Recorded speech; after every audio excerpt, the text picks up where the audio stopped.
Let's discuss psychological safety and particularly psychological safety in the workplace.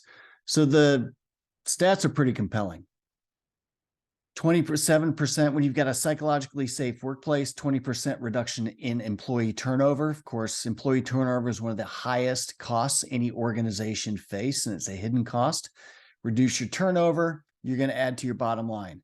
76% more engagement. That means people are more productive when they feel psychologically safe. In fact, productivity tends to go up 50% when you've got a psychologically safe workplace. People experience 74% less stress. 29% report having more life satisfaction. So there's carry on outside of work to a safe, psychologically safe workplace. 57% of workers said that they're more likely to collaborate with their coworkers when they feel safe.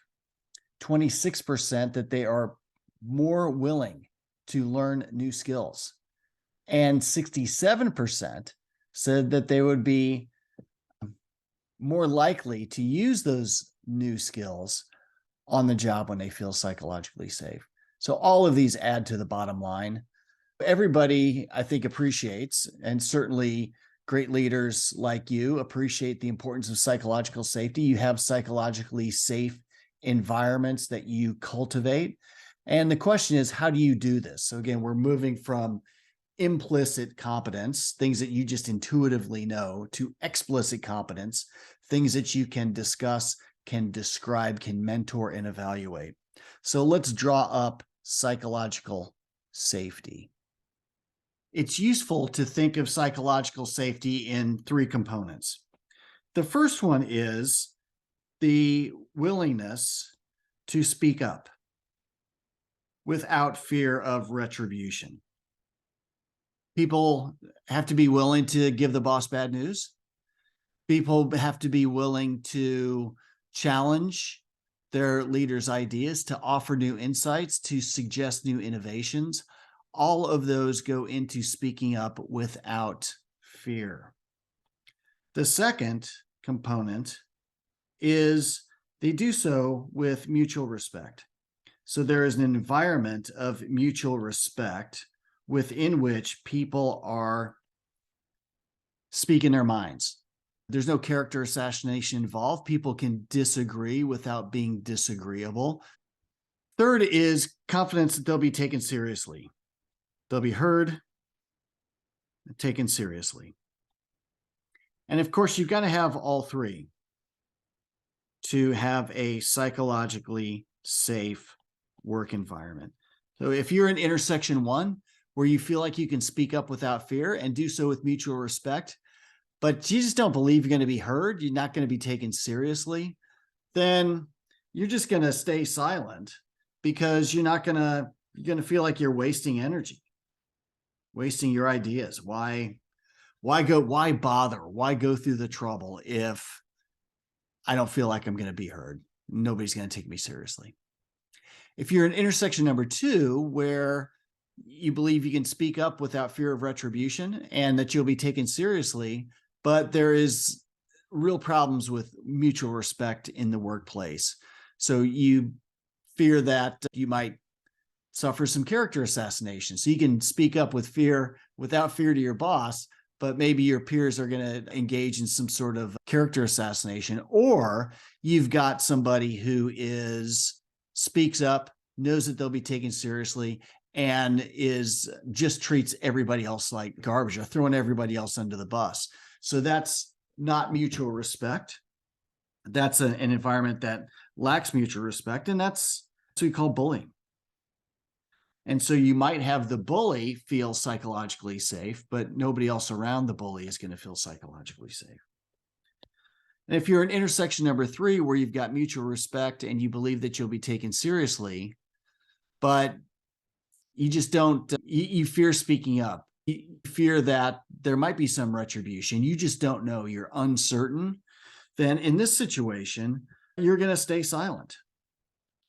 You're most likely to keep concerns and any difficult matters to yourself, because you don't know if you're going to get your head lopped off or you're going to get thrown under the bus, or if he's actually gonna listen and take some action. Where you want to be, of course, is in number 4. Number 4 is the sweet spot where you've got all three. And number 4 is where you have psychological safety. Okay, so those are the three components of psychological safety. Now let's discuss how you make it happen. And there are 7 behaviors that will help you create a psychologically safe environment. The first one is you just got to set clear expectations, particularly on those 3 core elements: that you expect people to speak up without fear of retribution, that you expect people to be treated and treat one another with mutual respect, even when they disagree, even when they think a concern is maybe a bad idea, and that when people speak up, you take them seriously and they believe that they've been heard. So you want to set clear expectations for what, again, the 3 A's: what awesome looks like, what acceptable looks like, and what awful looks like. Second is you got to set the example. You got to do this yourself. You've got to be the model, the exemplar of the behavior that you want everybody else to be able to follow. If people bring you bad news and you chop them off at the knees, but you demand that everybody else have a psychologically safe environment, well, nobody's going to take you seriously. In fact, it's often a really good idea to have a trusted advisor just come with you to work for a week, be with you in a few meetings, and just see, am I really creating a psychologically safe environment, or are the things that I'm unintentionally doing that might be undermining people's willingness to speak up without fear?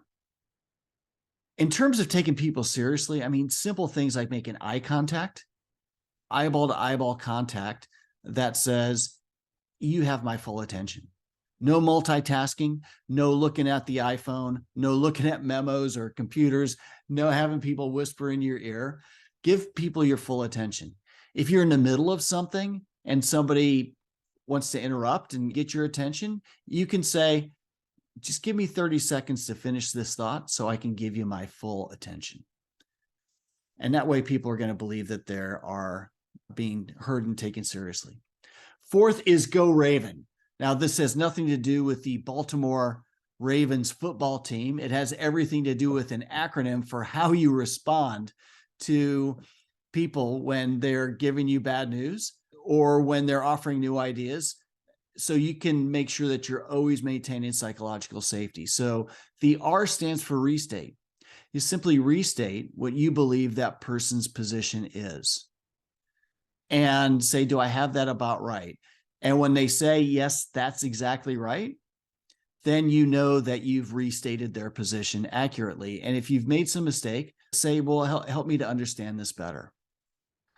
The A stands for appreciate. Appreciate the fact that they brought this to your attention. You can say exactly that.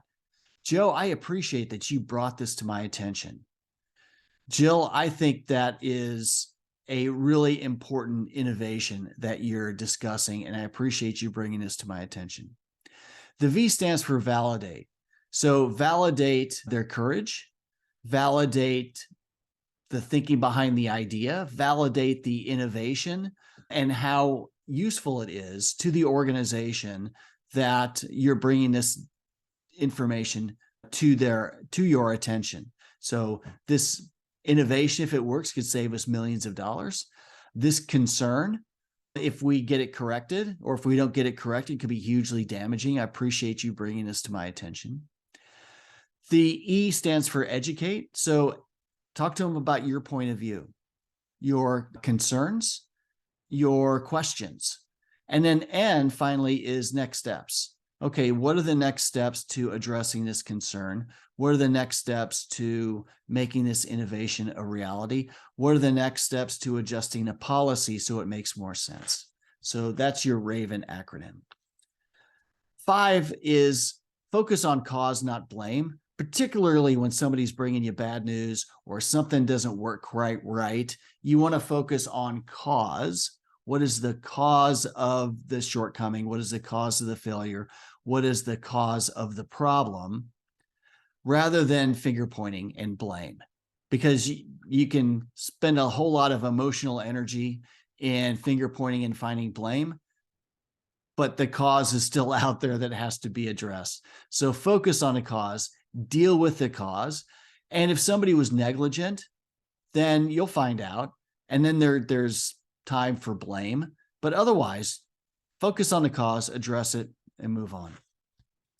6 is enforce mutual respect. So, of course, we're going to set the example. We're going to be the exemplar of mutual respect. And then we're going to make sure that when our subordinates in a meeting are questioning conventional wisdom or bringing bad news or offering criticism to another's ideas, that they do that with mutual respect. And if they don't, then you simply pull the person aside. Tim, I wonder, what do you believe are Maggie's thoughts as you interrupted her several times during the presentation? So something simple as that. The person might not even be aware or conscious that they were interrupting, for instance, is a great way to just enforce mutual respect, and the person won't do it again. Or if a person's a serial interrupter, you can ask them, hey, Joe, I've noticed that people get interrupted during the meetings and some people don't feel like they can finish their thoughts. I mean, you're very outspoken and willing to offer your ideas. Could you help me police this? Could you help me make sure that there's no interruptions? And if somebody does interrupt, could you help me say, hey, could you just let this person finish their point and then we'll move on to yours? So a great way to enforce mutual respect, enlist people who are part of the problem, let them become part of the solution. And then finally, evaluate. And you can evaluate psychological safety in just one simple question. And that question goes something like, on a scale of 1 to 10, how comfortable do you feel bringing up a problem that we are having at work or that you are having at work, even if it's a personal problem that's affecting your performance? And honestly, if it's anything less than a 9, then you've probably got some issues with psychological safety. So do that survey. And then I've also found that doing some focus groups, get folks together based on the results of the survey, get folks together and ask about psychological safety. You can ask about some of these factors, get greater detail, do some individual interviews with people who might feel strongly one way or another. And then you'll be able to bring to your subordinate. If you're a consultant, you bring to your client, hey, here's what I found. Based on the questionnaire, based on some focus group inputs and some individual interviews, these are the things that I found, and here are some ways that you can improve psychological safety in the workplace. So those are 7 behaviors that you can enact today in order to create a more psychologically safe workplace and to describe and mentor and evaluate your subordinates' ability to have a psychologically safe workplace too. Because if they don't have it, then you're essentially putting a glass ceiling of important feedback, ideas, concerns, because you've got a subordinate that's stopping all of that at their level and it's not reaching you. So getting your subordinates to have psychologically safe work environments are absolutely vital to the health of your organization.